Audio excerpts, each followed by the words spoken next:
नमस्कार मित्रांनो, मी विनोद बांधवकर. मित्रांनो, कोकणमध्ये आपण गणपतीपुळेला जायचे जर ठरवले असेल, तर हा व्हिडिओ अगदी तुमच्यासाठी महत्त्वपूर्ण आहे. गणपतीपुळेला आपण 1 किंवा 2 दिवस राहण्याचे प्लॅन जर या ठिकाणी केलेला असेल, तर या ठिकाणी आल्यानंतर राहण्यासाठी भक्त निवासाची उत्तम व्यवस्था या ठिकाणी आहे. त्या भक्त निवासामध्ये राहण्याची व्यवस्था कशी आहे, तिथे रूमचे चार्जेस कशाप्रकारे आकारले जातात, इत्यादी संपूर्ण माहिती या व्हिडिओमध्ये आपण घेणार आहोत. त्या अगोदर या चॅनलवर आपण नवीन असाल तर या चॅनलला लाईक आणि सबस्क्राईब करायला विसरू नका. चला तर आपण आता या ठिकाणी व्हिडिओ सुरू करूया. मित्रांनो, गणपतीपुळेमधील गणपती मंदिरापासून अगदी 2 किलोमीटर अंतरावर भक्त निवासाची व्यवस्था या ठिकाणी केलेली आहे. आपण भक्त निवासाच्या गेट समोर या ठिकाणी आलो आहोत. आता या गेट मधून आत जाण्याचा हा मार्ग आहे. या मार्गाने आपण या ठिकाणी आत गेल्यानंतर या ठिकाणी वॉचमन या ठिकाणी असतो. वॉचमन आपली चौकशी करून आपल्याला या ठिकाणी आत सोडतो. या ठिकाणी अशा प्रकारे हे भक्त निवासाची बिल्डिंग आपल्याला या ठिकाणी दिसत आहे. ही चौकशी ऑफिस या ठिकाणी आहे. या ठिकाणी एक वॉचमन असतो. या ठिकाणी आपण आता पुढे जाऊया. समोर आल्यानंतर आपल्याला या ठिकाणी बिल्डिंगच्या डाव्या बाजूला काही गाड्या उभ्या या ठिकाणी दिसतात. ही पार्किंगची व्यवस्था आहे. तसेच बिल्डिंगच्या ग्राउंड लेवलला सुद्धा या ठिकाणी पार्किंगची व्यवस्था या ठिकाणी केलेली आहे. अनेक गाड्या या ठिकाणी उभ्या आहेत. तसेच संस्थांची ॲम्ब्युलन्स सुद्धा या ठिकाणी आपल्याला दिसत आहे. या ठिकाणी सूचना फलक आहे. सूचना या ठिकाणी वाचून घ्या. याप्रमाणे त्याचं पालन या ठिकाणी करणं आवश्यक आहे. त्यानंतर मित्रांनो आम्ही थोडं पुढे या ठिकाणी आलो. ह्या पायऱ्या या ठिकाणी दिसत आहे. या पायऱ्यांनी आपल्याला वरती चालत या ठिकाणी जावं लागते. अगदी सुंदर असं निसर्गरम्य वातावरण या ठिकाणी सभोवताल आपल्याला या ठिकाणी दिसत आहे. या पायऱ्याच्या दिशेने मी चालत वरती आलो. भक्त निवासाचं भूमिपूजन हे दिनांक 23/9/2010 रोजी या ठिकाणी झालेलं आहे. त्या संदर्भातली माहिती या ठिकाणी दाखवण्यात आलेली आहे. हा भक्त निवासाच्या समोरील परिसर या ठिकाणी निसर्गरम्य वातावरण. अशा निसर्गरम्य वातावरणामध्ये हे भक्त निवास या ठिकाणी उभे केलेले आहे. आता आपण या ठिकाणी आतमध्ये जाऊया. मित्रांनो, आतमध्ये आल्यानंतर समोरच तुम्हाला संस्थान श्रीदेव गणपतीपुळे स्वागत कक्ष या ठिकाणी दिसेल. स्वागत कक्षामध्ये आल्यानंतर या ठिकाणी बसण्याची सुद्धा या ठिकाणी व्यवस्था केलेली आहे. बुकिंग करेपर्यंत बसण्यासाठी या ठिकाणी व्यवस्था चांगल्या प्रकारे केलेली आहे. तसेच स्वागत कक्षाच्या डाव्या बाजूला या ठिकाणी अभ्यागत कक्ष म्हणजेच वेटिंग हॉल या ठिकाणी आहे. वेटिंग हॉलमध्ये चांगल्या प्रकारे बसण्याची व्यवस्था या ठिकाणी आहे. स्वच्छता या ठिकाणी खूपच सुंदर या ठिकाणी आहे. तसेच वेटिंग हॉलमध्ये या ठिकाणी एक स्क्रीन या ठिकाणी लावलेली आहे. या ठिकाणी गणपतीपुळे ठिकाणाबद्दल विविध माहिती या ठिकाणी दिली जाते. ती या ठिकाणी बघितल्यानंतर आपल्याला निश्चितच आपल्या ठिकाणी माहिती भरपूर या ठिकाणी मिळते. भक्त निवासाला अनेक लोकांनी या ठिकाणी देणगी दिलेली आहे. अनेक लोकांच्या स्मरणार्थ या ठिकाणी देणगी दिलेली आहे. त्याचे फलक या ठिकाणी लावलेले आहे. आता यानंतर आपण परत स्वागत कक्षामध्ये या ठिकाणी आलो आहोत. या ठिकाणी गणपतीची मूर्ती या ठिकाणी लावलेली आहे. या ठिकाणी आता संस्थान श्री देव गणपतीपुळे भक्त निवास नियमावली या ठिकाणी लावण्यात आलेली आहे.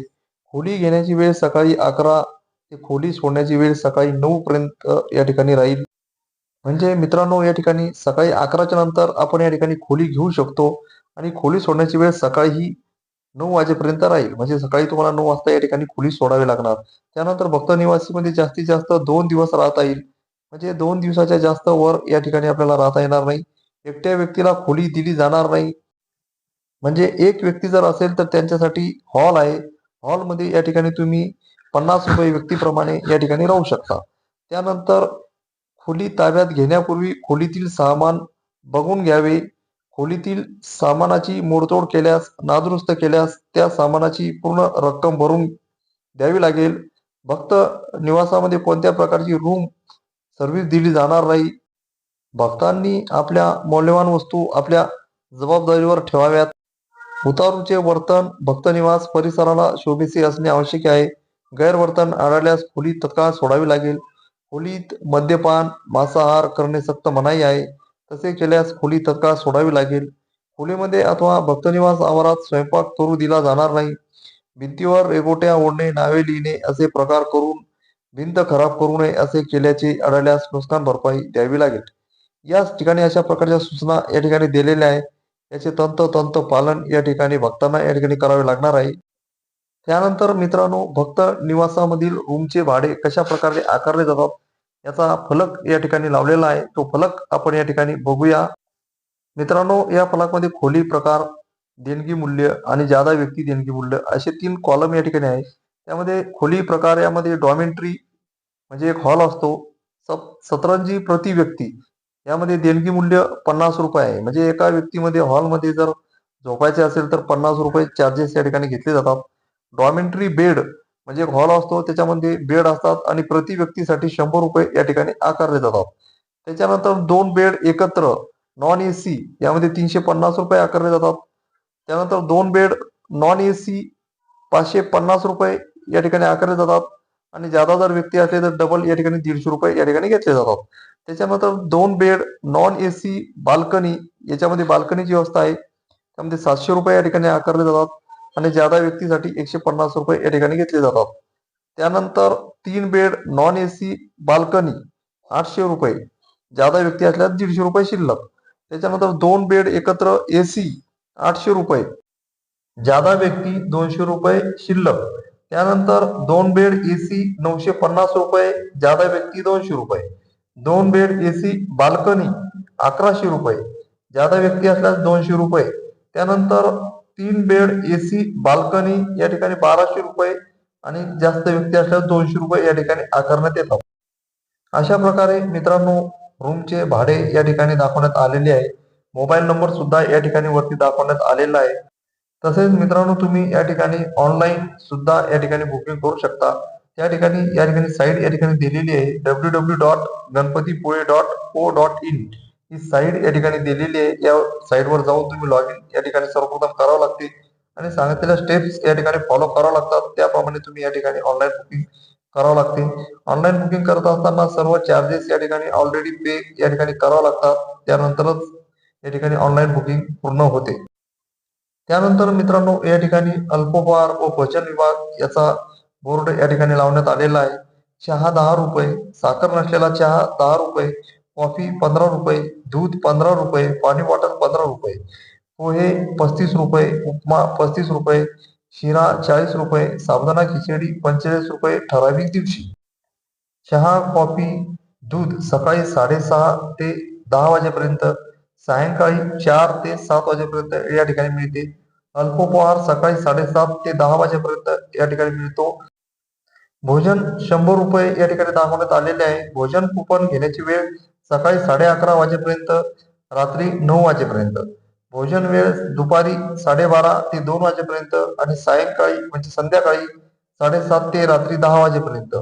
भोजनामध्ये भात, आमटी, रस भाजी, चपाती 3 नग, गोड शिरा 1 मूद, लोणचं, पापड 1 नग इत्यादी सर्व या ठिकाणी भोजन थाळीमध्ये मिळते. अशा प्रकारे मित्रांनो, ही झाली बुकिंगची आणि जेवणाची माहिती. भक्त निवासामध्ये वरच्या मजल्यावर जाण्याकरता लिफ्टची व्यवस्था या ठिकाणी आहे. तसेच जिना सुद्धा या ठिकाणी आहे. तुम्ही पायऱ्याने सुद्धा या ठिकाणी जाऊ शकता.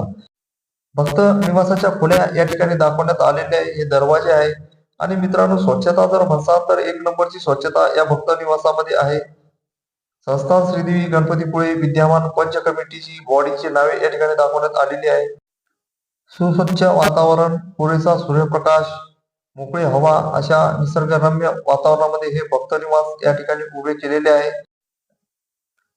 या ठिकाणी पिण्याच्या पाण्याची सुद्धा या ठिकाणी व्यवस्था आहे.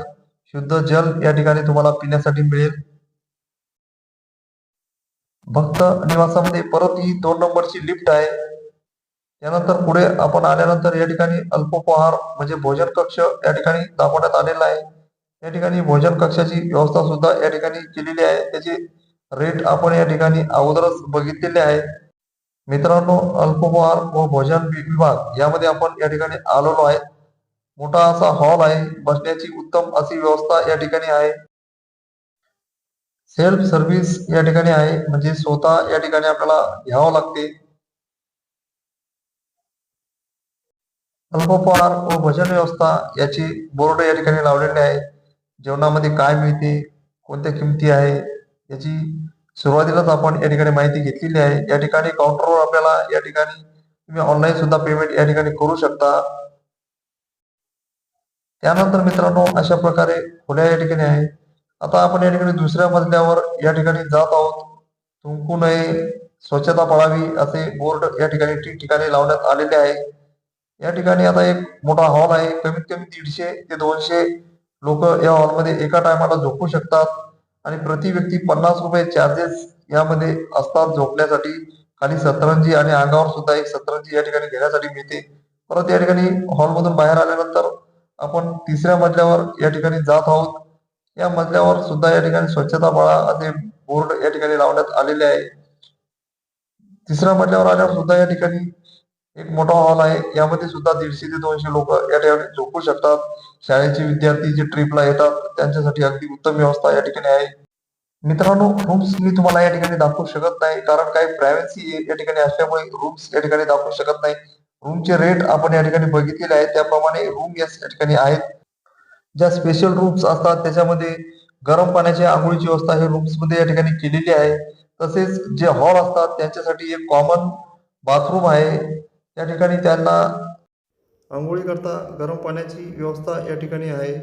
अशा प्रकारे मित्रांनो आपण या ठिकाणी भक्त निवासामध्ये राहण्याची कशी उत्तम व्यवस्था आहे, जेवणाची नाश्त्याची कशी व्यवस्था आहे आपण या ठिकाणी बघितलेली आहे. रत्नागिरी जिल्ह्याचा नकाशा या ठिकाणी लावण्यात आलेला आहे. संपूर्ण भक्त निवास आपण या ठिकाणी फिरलो आहोत. फक्त या ठिकाणी प्रायव्हसी असल्यामुळे आपण रूम्समध्ये जाऊन या ठिकाणी आपण बघू शकलो नाही. परत मित्रांनो आपण या ठिकाणी स्वागत कक्षामध्ये या ठिकाणी आलो आहोत. स्वागत कक्षाच्या बाहेर आल्यानंतर निसर्गरम्य वातावरणामध्ये आपल्याला या ठिकाणी दिसत आहे.